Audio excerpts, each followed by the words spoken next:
I froze in the doorway of our living room, the keys still dangling from my hand like forgotten promises. There she was, my wife of 8 years, Sarah, laughing that throaty laugh I used to love, her phone pressed to her ear. "Oh, stop it. You're making me blush," she purred, twisting a lock of her auburn hair around her finger. Her eyes flicked up to meet mine, and for a split second, something raw and guilty flashed across her face before she masked it with a smile. "Gotta go, babe. Hubby's home." "Babe?" My stomach twisted like a swallowed glass. That word wasn't for me anymore. It started small, those nagging doubts that creep in like shadows at dusk. We'd been drifting, work stress, the grind of daily life, but I chalked it up to a rough patch. Sarah, with her sharp wit and infectious energy, had always been the spark in our marriage. Me? I'm just Mark, the steady guy who fixed things around the house and brought home takeout on Fridays. That night, as I set the table for dinner, I tried to shake it off. "Who was that on the phone?" I asked casually, pouring wine into her favorite glass. She waved it off, sipping deeply. "Just a friend from work. You know, the new project manager, Alex. He's hilarious." Her cheeks flushed a little as she avoided my gaze, focusing on the pasta instead. Hilarious. The word hung in the air like smoke. I nodded, forcing a grin, but inside, suspicion gnawed at me. Denial wrapped around my heart like a bandage. Maybe I was overreacting. Marriages have ups and downs, right? But as we ate in silence, her phone buzzed on the counter. She glanced at it, a secret smile tugging at her lips, and I felt the first crack in the foundation we'd built. Over the next few weeks, the clues piled up like unpaid bills. She'd come home late from team meetings, smelling faintly of cologne that wasn't mine, something musky and expensive. Her wardrobe shifted too. Tighter dresses, heels that clicked with purpose. "Just feeling good about myself," she'd say when I complimented her, but her eyes darted away. I started checking her phone when she showered, hating myself for it. Messages from Alex work, emojis, inside jokes, late-night texts that ended with "can't wait to see you tomorrow." My chest tightened each time, heartbeat thundering like a storm approaching. Was this paranoia, or the truth staring me in the face? One evening, I couldn't hold it in anymore. We were on the couch, some mindless show droning in the background. "Sarah, who's Alex really?" I blurted, my voice steadier than I felt. She paused the TV, turning to me with that arched eyebrow I once found endearing. "What do you mean?" "He's a colleague."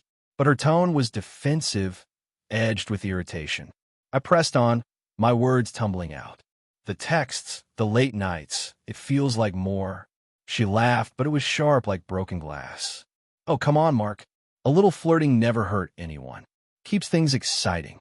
"Flirting?" The word hit like a slap. "Exciting? With another man?" My voice cracked, betrayal blooming in my gut.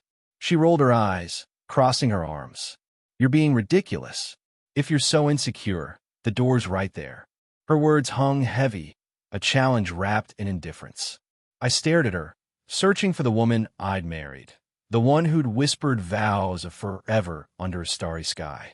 But all I saw was defiance, a wall I'd never noticed before. Heartbreak clawed at me, hot and unrelenting. How had we gotten here?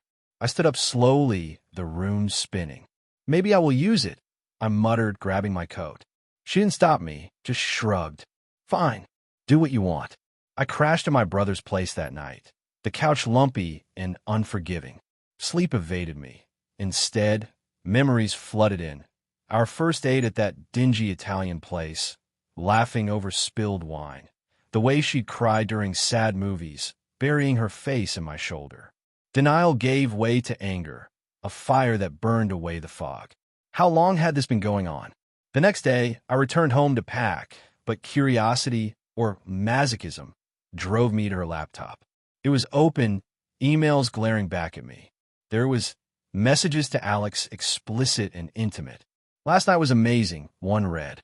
"Can't stop thinking about your hands on me." Photos attached, one she'd never shared with me. My world shattered, trust crumbling like dry earth.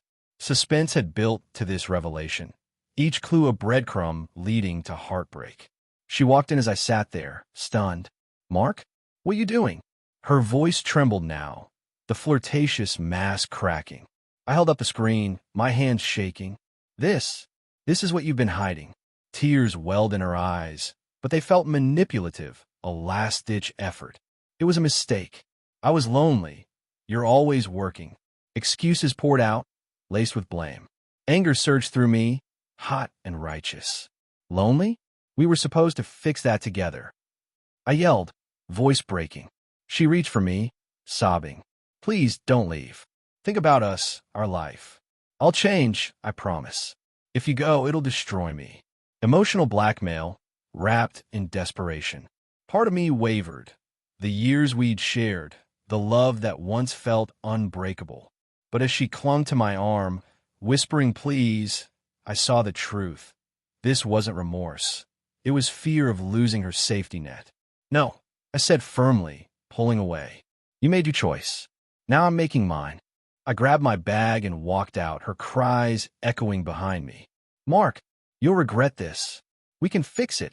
The door clicked shut, a final punctuation on our story.